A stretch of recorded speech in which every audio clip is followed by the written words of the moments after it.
Tahun 1929, di sebuah rumah sederhana di kawasan Sweet Auburn, Atlanta, Georgia, lahirlah seorang bayi laki-laki yang kelak akan mengguncang wajah sejarah dunia. Namun, dunia yang menyambutnya bukanlah dunia yang ramah. Amerika Serikat kala itu adalah negeri yang penuh luka, terbelah oleh warna kulit dan terperangkap dalam sistem segregasi rasial yang mencekik jutaan orang kulit hitam di selatan. Sejak mata mungilnya mulai mengenal dunia, Martin kecil sudah diperlihatkan bahwa hidupnya berbeda hanya karena warna kulit. Kursi di bis, ruang tunggu rumah sakit, bahkan keran air minum dipisahkan. Seakan-akan martabat manusia bisa diukur dari warna kulit. Namun, di balik kerasnya realitas sosial itu, Martin tumbuh di dalam keluarga yang memberikan kehangatan dan nilai yang kokoh. Ayahnya, Martin Luther King Senior, seorang pendeta baptis yang berwibawa, menanamkan kepadanya keyakinan bahwa manusia adalah ciptaan Tuhan yang sama, setara, dan tidak ada seorang pun yang berhak merendahkan martabat orang lain. Dari sang ayah, Martin kecil belajar arti keberanian, berani menolak tunduk pada ketidakadilan, berani berdiri tegak meski dunia memaksanya untuk berlutut. Ibunya, Alberta Williams King, menanamkan kelembutan iman dan kasih sayang. Dalam setiap doa malam, ia selalu menegaskan bahwa kebencian tidak boleh membutakan hati, bahwa jalan kasih, meskipun tampak lemah, sesungguhnya jauh lebih kuat daripada jalan kebencian yang menghancurkan.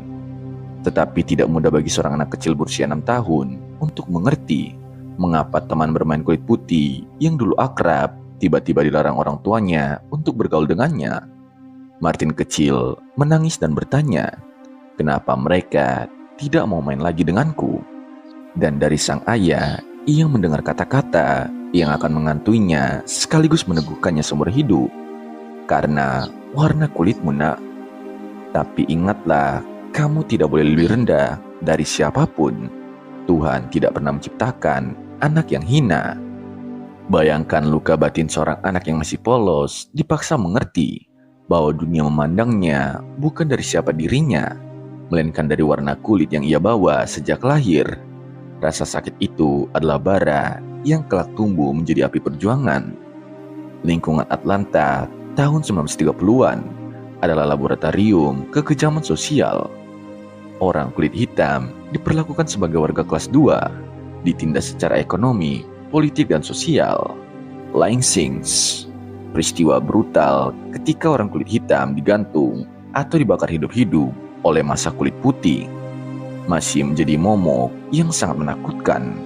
Martin kecil mendengar kisah-kisah itu di meja makan, melihat ketakutan di mata orang dewasa, dan merasakan bagaimana diskriminasi bukan sekedar aturan, melainkan luka yang nyata di tubuh dan jiwa masyarakat kulit hitam. Namun, di tengah kegelapan itu, benih filosofi Martin mulai tumbuh. Ia mulai percaya bahwa ada sesuatu yang lebih tinggi daripada kebencian, sesuatu yang lebih besar daripada diskriminasi. Ia percaya bahwa Tuhan menciptakan manusia bukan untuk dibedakan oleh warna kulit, melainkan untuk saling mencintai. Keyakinan ini yang lahir dari didikan di keluarganya adalah cahaya kecil yang kelak akan menyalakan obor besar perjuangan hak sipil di Amerika.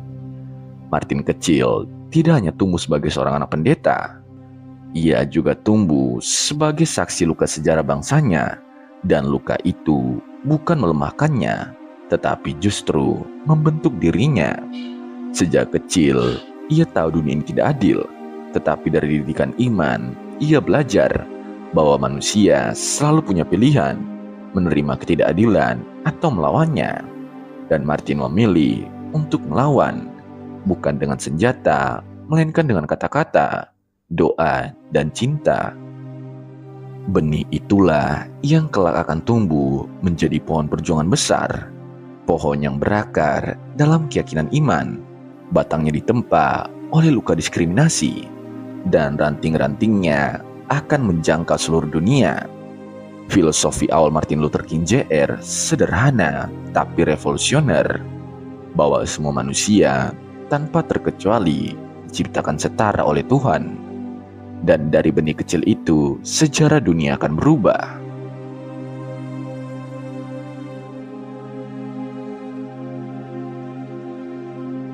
Martin Luther King Jr. tumbuh di dalam dunia yang keras, penuh luka dan diskriminasi. Namun ia juga tumbuh dengan bekal lain, keyakinan bahwa pengetahuan bisa menjadi cahaya di tengah kegelapan. Setelah menamatkan sekolah menengah lebih awal dari anak-anak sebayanya, karena kecerdasannya begitu menonjol, Martin diterima di Morehouse College, sebuah universitas khusus untuk orang kulit hitam di Atlanta. Disinilah titik awal perjalanan intelektualnya. Di tengah lingkungan segregasi, Morehouse berdiri sebagai benteng martabat, sebuah tempat di mana generasi muda kulit hitam belajar bahwa mereka bukanlah warga kelas 2, melainkan pewaris martabat yang sama dengan siapapun di bumi ini. Di kampus itu, Martin dipengaruhi oleh Dr. Benjamin Mize, seorang teolog dan intelektual besar yang menanamkan keyakinan bahwa iman harus berjalan bersama keberanian moral. Dari Mize, Martin belajar bahwa iman bukan hanya soal berdoa, melainkan soal melawan ketidakadilan, meskipun harus berhadapan dengan kekuatan jauh lebih besar. Namun perjalanan intelektual Martin tidak berhenti di Atlanta. Ia melanjutkan studinya ke Boston University, jauh dari kampung halamannya di selatan. Boston dengan keragamannya memberikan ruang bagi Martin untuk melihat dunia dari perspektif lain. Ia mulai berinteraksi dengan orang-orang dari latar belakang berbeda, bergaul dengan mahasiswa kulit putih, berdiskusi dengan para profesor dari berbagai bangsa. Di kota ini, Martin merasakan untuk pertama kalinya sebuah kehidupan yang sedikit lebih bebas dari bayang-bayang segregasi brutal yang selama ini mengekangnya di selatan. Di Boston pula, sebuah pertemuan yang mengubah jalan hidupnya terjadi. Ia bertemu Corita Scott, seorang perempuan muda yang tidak hanya cantik, tetapi juga memiliki hati yang berapi-api pada keadilan dan kesenian. Corita bukan sekedar pasangan hidup, melainkan akan menjadi partner perjuangan. Seorang sahabat jiwa yang berdiri teguh mendampingi Martin di setiap badai kehidupan. Bersama Corita, Martin menemukan bahwa cinta pribadi bisa selaras dengan cinta universal terhadap umat manusia. Tetapi yang paling mengguncang kesadarannya adalah perjumpaan dengan ajaran Mahatma Gandhi. Dari buku-buku, dari diskusi-diskusi di ruang kuliah, ia menyerap filosofi non-kekerasan Gandhi, sebuah strategi yang berakar pada kekuatan moral, bukan pada senjata. Ia melihat bagaimana Gandhi mampu mengguncang imperium besar Inggris dengan kekuatan yang tidak bisa dihancurkan oleh peluru atau meriam, kekuatan hati nurani. Bagi Martin, ini seperti menemukan jalan terang. Ia sadar bahwa perjuangan melawan segregasi di Amerika tidak mungkin dimenangkan oleh kekerasan. Bila kekerasan dibalas dengan kekerasan, lingkaran darah tidak akan pernah berhenti. Tapi bila kebencian dihadapi dengan cinta, bila ketidakadilan ditantang dengan keberanian yang penuh damai, maka dunia akan dipaksa untuk mendengar suara hati. Di masa studinya, benih filosofi besarnya mulai tertanam, bahwa pendidikan bukan sekedar jalan untuk naik kelas sosial, bukan sekedar tiket menuju kenyamanan hidup. Pendidikan adalah senjata moral, pisau yang mengukir kesadaran, dan perisai untuk melawan ketidakadilan. Ia percaya seorang manusia terpelajar yang beriman dan berani bisa menjadi agen perubahan, bukan hanya bagi dirinya sendiri, tetapi bagi seluruh dunia. Martin muda di Boston bukan hanya sedang mengejar gelar doktoralnya, ia sedang menyiapkan fondasi untuk takdir besar yang menantinya. Dalam dirinya mulai terjalin perpaduan 3 hal: iman yang diwariskan ayahnya, intelektualitas yang diasah di ruang akademik, dan strategi non-kekerasan yang diwariskan Gandhi. Disinilah kesadaran itu lahir, bahwa dirinya tidak bisa hidup hanya untuk dirinya sendiri. Ilmu yang ia pelajari, cinta yang ia miliki, dan iman yang ia pegang, semuanya menuntun pada satu arah, membawa terang ke tengah kegelapan, membawa suara bagi mereka yang bisu, dan membawa harapan bagi mereka yang nyaris putus asa.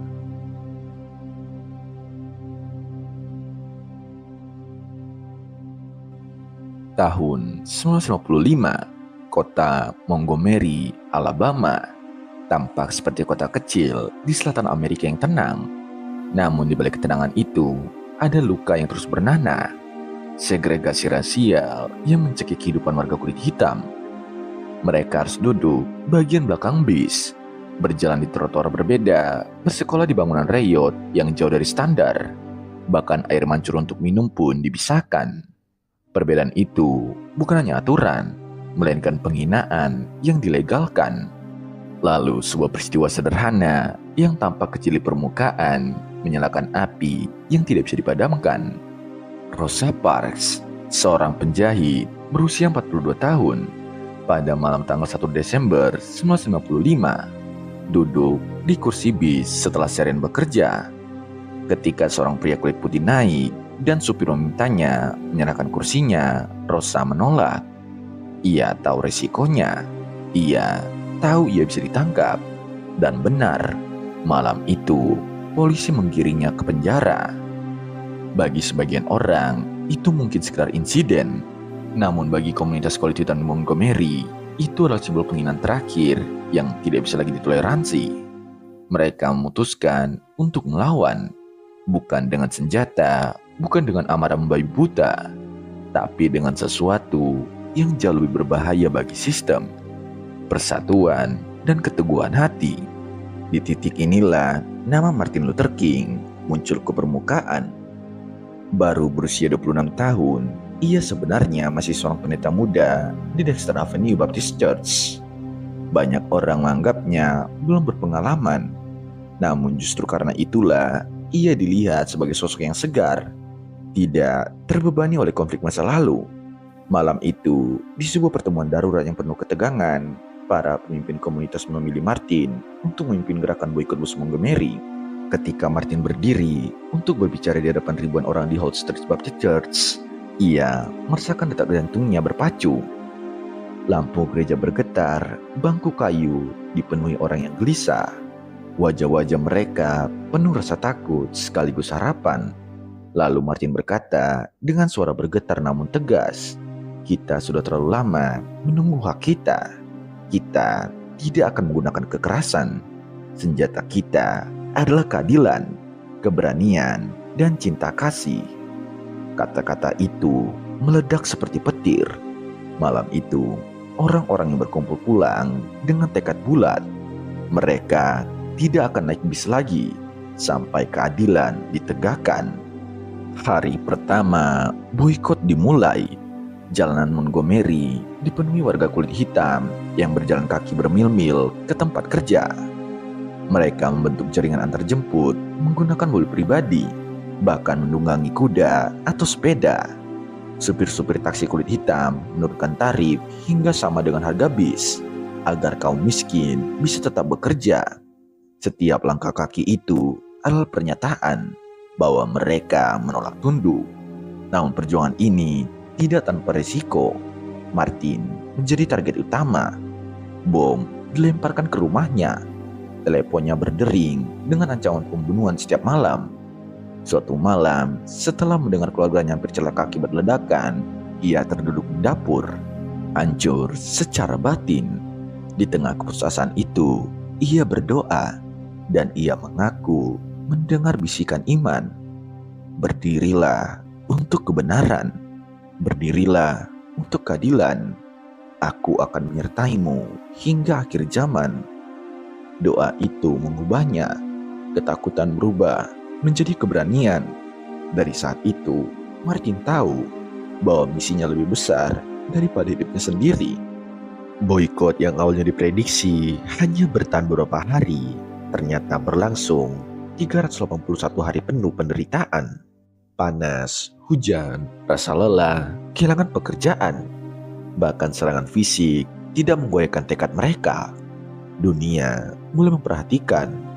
Media nasional dan internasional meliput, menjadikan Montgomery simbol perlawanan moral terhadap ketidakadilan. Akhirnya, pada 13 November 1956, Mahkamah Agung Amerika Serikat memutuskan bahwa segregasi di bus tidak konstitusional. Ketika kabar itu datang, sorak kegembiraan pecah. Orang-orang berpelukan menangis dan bernyanyi. Bukan sekedar karena mereka menang, tapi karena mereka membuktikan sesuatu yang lebih besar, bahwa tanpa kekerasan, dengan kesabaran, iman dan persatuan, sebuah sistem yang mapan bisa diguncang hingga runtuh. Dan bagi Martin sendiri, Montgomery adalah titik balik. Di sana ia belajar bahwa khotbah bukan hanya untuk didengar, melainkan untuk menggerakkan massa. Ia belajar bahwa keberanian seorang pemimpin bisa menyalurkan keberanian ribuan orang. Ia belajar bahwa cinta kasih dan non-kekerasan bukanlah kelemahan, melainkan kekuatan yang paling ditakuti oleh penguasa yang lalim. Sejak saat itu, Martin bukan lagi sekedar pendeta muda. Ia telah menjadi simbol harapan. Montgomery bukan akhir, melainkan awal dari sebuah perjalanan panjang yang akan mengguncang Amerika dan dunia.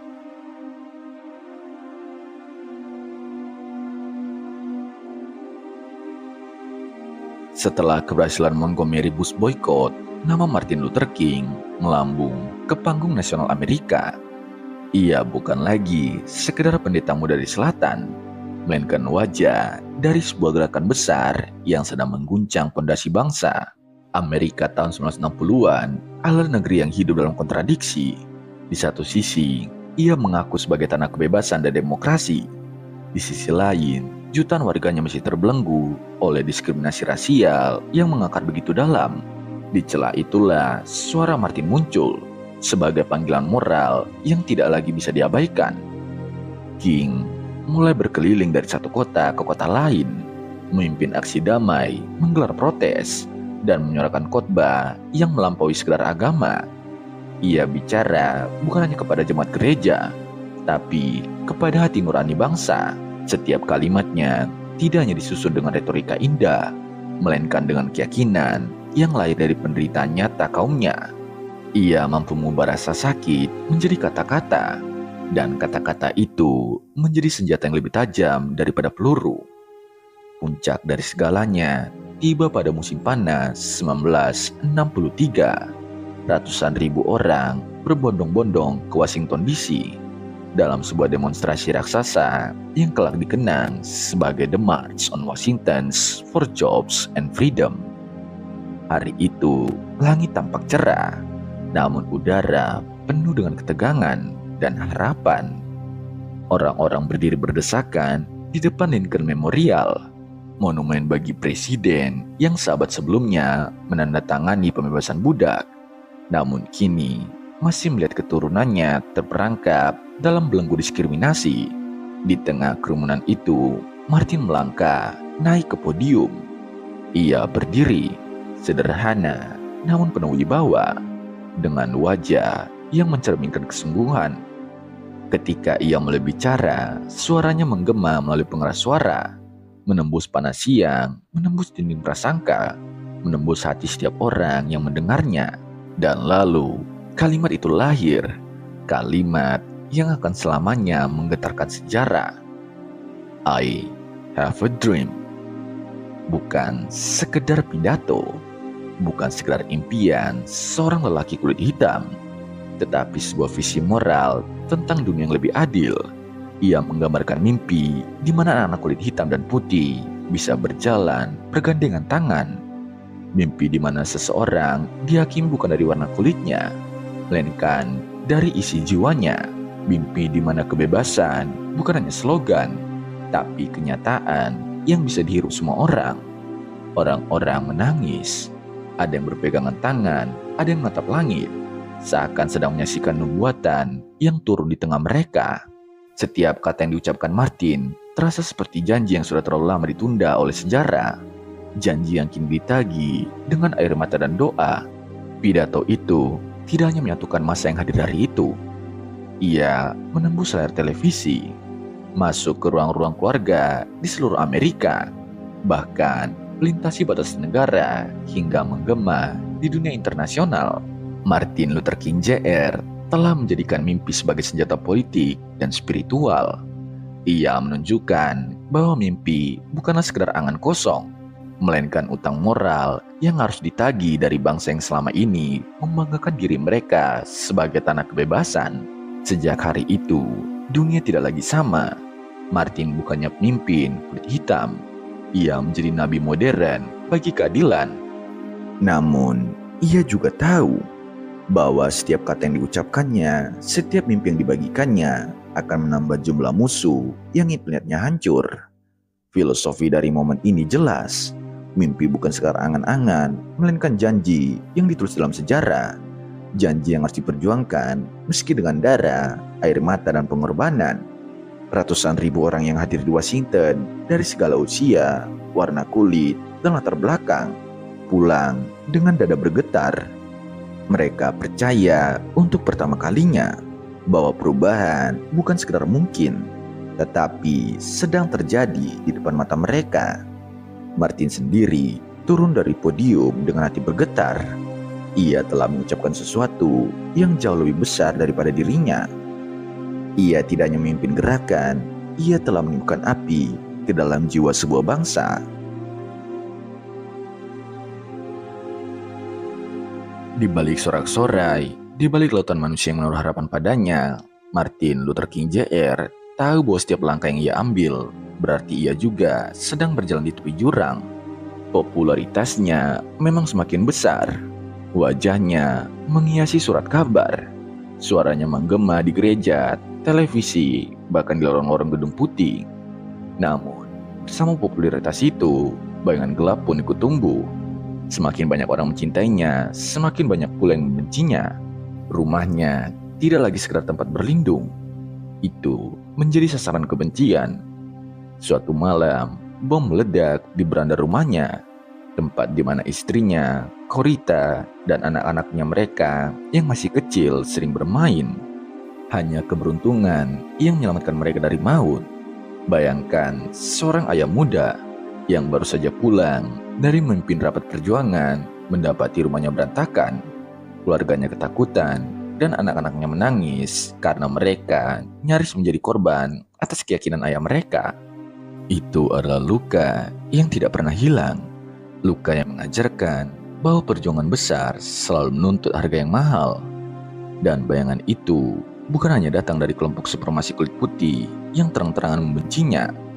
Lebih menakutkan lagi, datang dari lembaga negara, FBI, di bawah Edgar Hoover, menjadikan Martin sebagai musuh utama.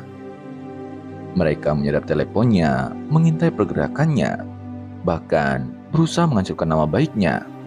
Fitnah disebarkan, rumor dihembuskan, dan laporan rahasia disusun untuk membuatnya tampak seperti ancaman, bukan pahlawan. Baginya, setiap langkah bisa saja diawasi. Setiap kata bisa dipelintir, dan setiap pertemuan bisa menjadi jebakan. Ia hidup dalam ketakutan yang tidak terlihat, musuh yang tidak pernah tidur. Tetapi Martin tidak berhenti. Berkali-kali ia dipenjara, di sel yang dingin, pengap dan sempit. Namun, justru di balik jeruji itu, ia melahirkan kata-kata yang abadi. Di penjara Birmingham, ia menulis sebuah surat yang kelak dianggap sebagai teks moral terkuat pada abad ke-20. Letter from Birmingham Jail. Di sana, ia menuliskan dengan penuh keyakinan bahwa ketidakadilan di satu tempat adalah ancaman bagi keadilan dimanapun. Surat itu bukan sekedar tulisan, tetapi suara dari hati seorang manusia yang sedang dipenjara fisiknya, namun rohnya tidak akan pernah bisa dirantai. Namun, di balik semua keberanian itu, Martin tetaplah manusia, seorang ayah, seorang suami. Setiap kali ia memandang Corita dan anak-anaknya, ada rasa bersalah yang menghantui. Ia tahu keluarganya hidup dalam ketakutan, bukan karena kesalahan mereka, melainkan karena pilihan hidupnya. Malam-malam panjang sering ia habiskan dalam doa dengan hati yang remuk, antara panggilan moral yang memaksanya maju dan cinta keluarga yang membuatnya ingin berhenti. Dalam pergumulan itu, ia belajar bahwa penderitaan abadi adalah harga yang harus dibayar demi perubahan besar. Filosofi Martin pada fase ini semakin matang, bahwa perjuangan moral sejati tidak akan pernah datang tanpa luka, tanpa air mata, tanpa rasa sakit. Ia mengerti menjadi pembawa obor berarti siap menanggung panasnya api. Ia tahu untuk mengguncang sistem yang mapan, Ia harus rela tubuh dan keluarganya terbakar oleh kebencian yang dilemparkan kepadanya. Bayangan gelap selalu mengikuti, tapi justru di sanalah cahaya perjuangan Martin semakin terang. Ia tidak lari. Ia memilih berdiri tegak meski dunia di sekitarnya terus mencoba merobohkannya.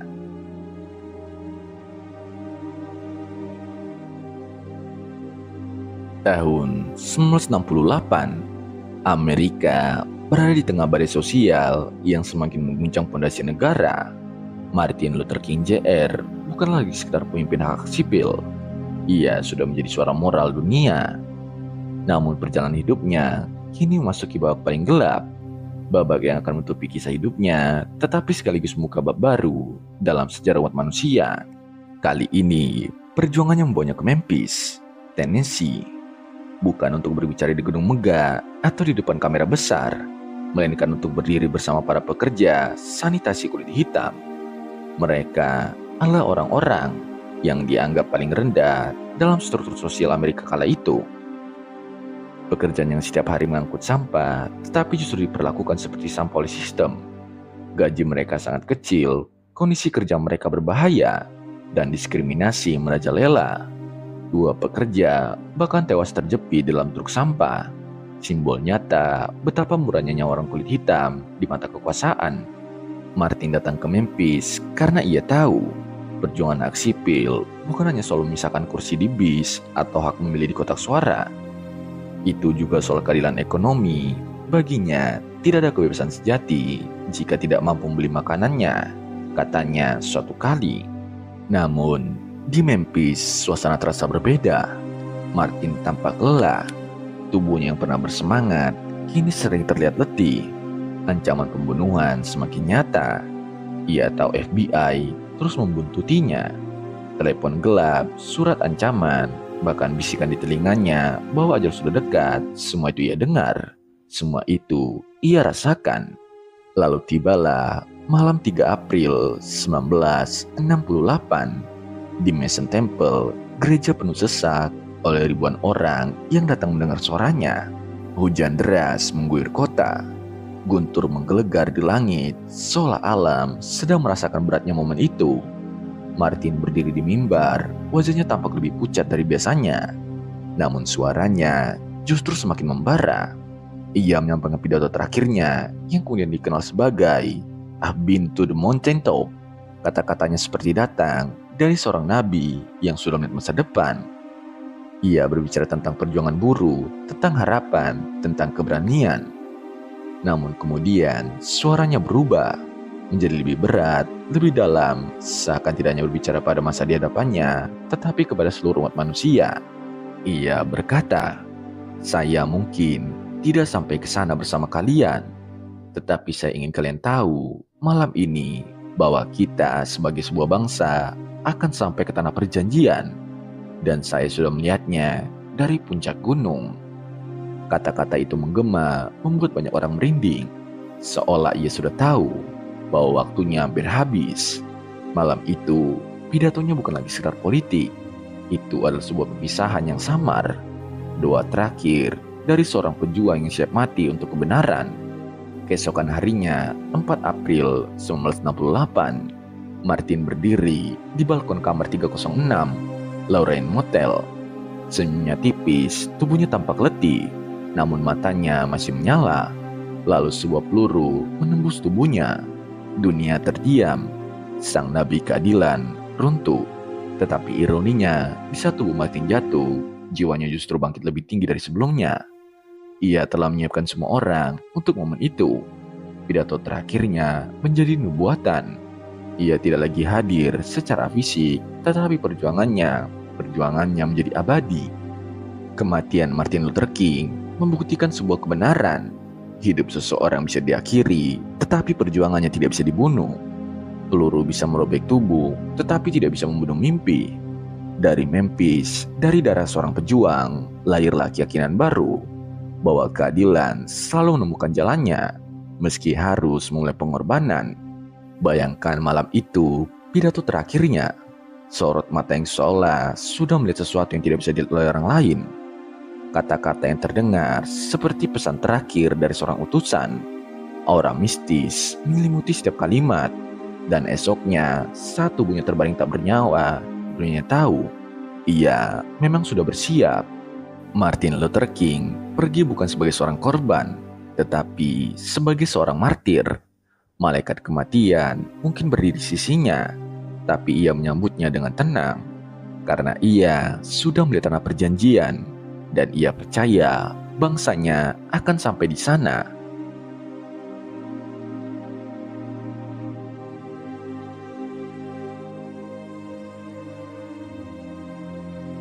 Tanggal 4 April 1968, pukul 18.01, langit Memphis seolah menahan napas. Di Lorraine Motel, Martin Luther King Jr. berdiri di balkon kamar nomor 306, bersiap keluar untuk makan malam bersama rekan-rekan seperjuangannya. Ia tampak letih, tubuhnya menanggung beban bertahun-tahun perjuangan, tetapi sorot matanya masih menyala. Senyum kecil sempat terukir di wajahnya ketika ia bercakap ringan, seakan hendak meredakan ketegangan yang terus membayanginya. Namun, dalam sekejap dunia runtuh. Sebuah peluru ditembakkan dari senapan Remington oleh James Earl Ray, menembus pipi kanan Martin, memutuskan urat nadi, menghancurkan rahang, lalu bersarang di tulang belakangnya. Martin ambruk, tubuhnya terbaring di balkon, darah mengalir. Sahabat-sahabatnya menjerit, menunjuk arah tembakan, sementara sirine mulai meraung dari kejauhan. Detik itu, jam 18.01, sejarah berubah selamanya. Ketika kabar kematiannya tersiar, Amerika Serikat membeku dalam duka. Orang-orang tidak percaya, seakan waktu berhenti, seakan dunia kehilangan cahaya. Hanya dalam hitungan jam, kerusuhan rasial meletus di lebih dari 100 kota Amerika. Washington DC, Chicago, Baltimore, Kansas City. Api membakar jalanan, kaca pecah, darah kembali tumpah. Ironis, sang pembawa damai dibungkam dengan kekerasan, dan kepergiannya justru melepaskan badai kemarahan yang ia coba redam sepanjang hidupnya. Tetapi di balik huru-hara ada keheningan yang lebih dalam. Seorang istri kehilangan suami, anak-anak kehilangan ayah. Otoritas skor berdiri tegar, menahan luka batin yang mustahil dilukiskan dengan kata. Baginya, Martin bukannya tokoh dunia, tetapi juga manusia rapuh yang sering pulang larut, mencium anak-anaknya di malam hari, meski tubuhnya penuh lelah dan pikirannya penuh beban. Kini suaminya hilang dalam sekejap. Namun di balik tragedi itu, justru lahirlah keabadian. Sebab Martin selalu percaya, tubuh manusia bisa dihancurkan, tapi mimpi tidak bisa ditembak. Dan benar, peluru yang menembus tubuhnya tidak pernah menyentuh mimpinya. Kata-katanya tetap hidup, suaranya tetap bergema. Pidato I Have a Dream tidak pernah pudar. Letter from Birmingham Jail telah dibacakan di sekolah-sekolah. Dan I've Been to the Mountain Top kini dianggap sebagai nubuat terakhir. Seolah Martin sudah melihat masa depan yang ia tahu mungkin tidak sempat ia capai. Dalam pidato itu ia berkata, "Saya mungkin tidak bersama kalian di tanah perjanjian, tapi saya sudah melihatnya, dan saya tahu suatu hari bangsa kita akan sampai ke sana." Kata-kata itu kini terdengar seperti wasiat terakhir, bukan sekedar pidato. Filosofi penutupnya adalah ini: Martin Luther King Jr. adalah simbol ambivalensi manusia. Ia rapuh sebagai manusia, seorang ayah yang lelah, seorang suami yang takut, seorang pria yang sering dilanda keraguan. Tapi justru dalam kerentanannya, ia menemukan kekuatan yang abadi. Ia membuktikan bahwa tubuh bisa roboh, suara bisa dibungkam, nyawa bisa direnggut, tapi nurani tidak pernah dibunuh. Seperti Yesus di kayu salib, seperti Gandhi yang jatuh ditembak, Martin menjadi saksi bahwa perjuangan sejati menuntut pengorbanan yang paling besar, hidup itu sendiri. Hari ini, meski sudah lebih dari 5 dekade sejak tembakan itu, nama Martin Luther King tetap menjadi denyut jantung nurani dunia. Di setiap jalan yang kini dinamai sesuai namanya, di setiap anak kulit hitam yang bisa duduk sebangku dengan anak kulit putih tanpa rasa takut, di setiap mimpi tentang dunia tanpa diskriminasi, Martin hadir. Ia hadir dalam bisikan hati yang menolak ketidakadilan. Ia hadir dalam suara orang-orang tertindas yang berani bersuara. Ia hadir dalam doa setiap manusia yang percaya bahwa cinta lebih kuat daripada kebencian. Martin Luther King Jr. telah tiada, tetapi mimpinya hidup selamanya. Dan disitulah ia benar-benar menang. Bayangkan malam itu di Lorraine Motel. Dara masih hangat di balkon. Para sahabatnya menangis. Corita Scott King baru saja menerima kabar duka. Namun, jika kita diam sejenak, kita bisa mendengar gema suaranya. Suara seorang pria yang tubuhnya sudah terbaring kaku, tapi kata-katanya terus berdenyut di hati dunia. Martin telah pergi, tapi ia tidak pernah benar-benar mati. Ia adalah suara nurani umat manusia yang tidak bisa dibungkam oleh peluru, waktu, atau kebencian.